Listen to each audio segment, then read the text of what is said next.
Well, this whole thing kind of started for us in 1989 when, Val and I were entrenched in the jobs that we went to school to get and just kind of living sort of the, all-American lifestyle, but not really committed to the Lord. And then we had a radical transformation in '89 where we really experienced a personal revival in our walks with Christ. And it was at that point in time that we decided that we needed to get some discipleship training, I guess. I don't know if we even called it that back in the day, but we knew we needed to grow in our relationship with Christ. And so by the winter, like January of 1990, we found ourselves down in Texas, attending a discipleship school that's much like ACTS is today, with 16 other families. And it was during that time that God really put a call for missions on our hearts in those early days. And we found ourselves living in Augsburg, Germany in November of 1990. In 1991, I had an opportunity to lead my very first trip to Romania, and that started a succession of trips, 34 in total over the next 3.5 years, back and forth from Germany to Romania, where we were transporting aid back and forth and bringing evangelistic teams to a country that was just beginning to develop a democracy after 45 years of communism. And Val and I started working with college students. We formed a student ministry there, and served overall in Europe about 9 years. Val and I moved back to the States in 1999, and we moved to Yakima, Washington, which is a story in and of itself. But after we got here, we recognized that many of the young adults that were in our Sunday school class that we were teaching in church really loved Christ and wanted to serve Him with their lives, but they just didn't have a track to run on. And so we felt like it was a great opportunity to develop a place where young adults could come away from the distractions of everyday life and really pursue Christ. That's when the idea and the vision for ACTS began to develop in our hearts and minds. And finally, in the spring of 2002, we discovered this property that became Antioch Orchards, where we are now.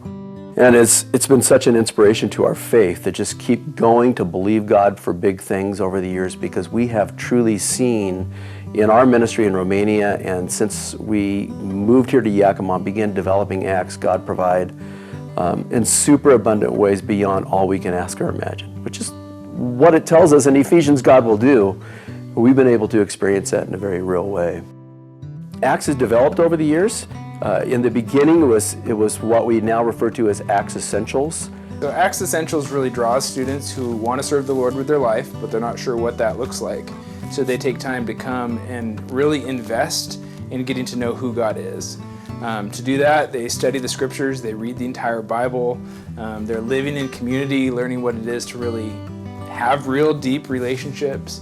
They're out serving the local community, they're receiving hours and hours of classroom study, they're memorizing scripture, and they're reading other books to help them learn and seek and really get a full picture of who God is. About 8 years ago, we started a new ministry called ACTS Ascent, which is just a natural progression from ACTS Essentials, with a deeper focus on theology applied, which simply means, what does the Bible have to say about being a mother and being a father and being a husband or a wife? What does the Bible have to say about my vocation? ACTS Ascent really helps students work out their vocation and their calling. They move from a more general understanding of who God is and what it means to follow Christ as a disciple to here's what it looks like for me personally with the gifts that God's given me and the passions that I have and the opportunities and the things that He's done in my life to bring me to this point. How do I take all that and put it together to really pursue the calling that God has for me? Between ACTS Essentials and ACTS Ascent, we want to see young people who love the Lord, who know what it is to follow Jesus, whose whole course of life is set in such a way that they're living for Him.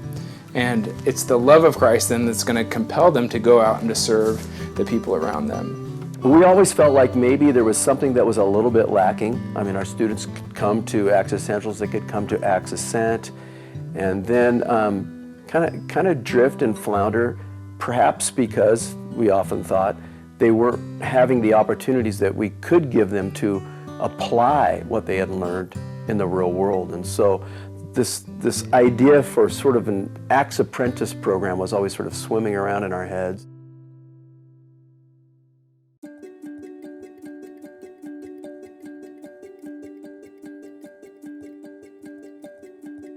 And thinking about this more and more and beginning to actually step out and pursue locations, as the Lord would have it, the old Banner Bank building in Natchez, which is about 5 minutes down the hill from our ACTS campus, closed down and came up for sale. Welcome to the Natchez Bank. This is what God has provided for us to turn into a coffee shop. It's exciting. Hi, my name's Henrik Pellissier. I'm an ACTS alumni from the 2019-2020 Ascent and Essentials year. I am now the general contractor on the new coffee shop that we're building in Natchez. There's a couple of ways that the coffee shop is going to continue the process of discipleship. One, in the students' life, as the students come and they learn a skill or they learn a trade or they work at the coffee shop or they serve patrons, or as students learn how to roast coffee, or they just do these practical things. They gain work experience, they gain skills, they learn interpersonal relationships, they learn how to take correction, they learn how to show up on time for work. They're going to be earning a paycheck and learning how to steward their resources, and hopefully they're going to see that all these things matter to God. What they do with their time and their resources and their relationships are the opportunities where the gospel is going to come through, where their witness is going to be seen as they operate from their distinctly Christian worldview. God has been so good in my life to teach me through the ACTS program a lot about how I viewed work and ministry and how He is growing those understandings together. And I'm excited to see how God will continue to grow the students' understanding of how to work and do all things as unto the Lord. You know, our Christian witness is tied to our work ethic. It's tied to our joy. It's tied to our interactions with one another. And so when people see Christians interacting in a unique way, they're going to go, what's different about you? And by God's grace, that's going to provide opportunities to say, hey, the Lord has changed my life. How did I come to this place, to this town? Well, God's changed me and He brought me here, and we'll be able to share some of their stories and invite other people to know more about Him.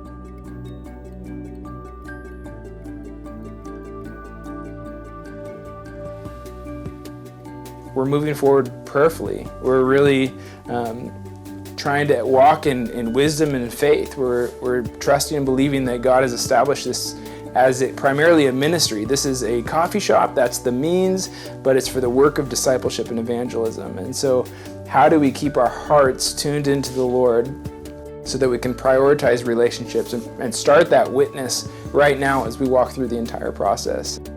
God has provided a lot of people connected with GCM to be involved in this project. Expertise in design and legal issues, all different kinds of people in our community to be involved in every step of creating this wing of the ministry.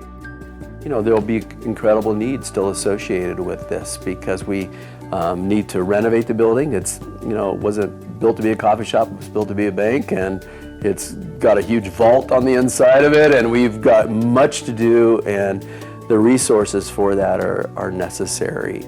I want to emphasize this is much more than just a coffee shop. There's a lot of coffee shops, but we believe that this is going to be a space where God's presence will be real and tangible in the lives of the people that are serving others, where they'll be prayed for, and hopefully where they'll come back time and time again for just little bits of what we call discipleship. They won't understand it as that, but we'll have opportunities to teach them little snippets of truth as they come back in for that next cup or for that next bagel, but really for the truth of Jesus Christ.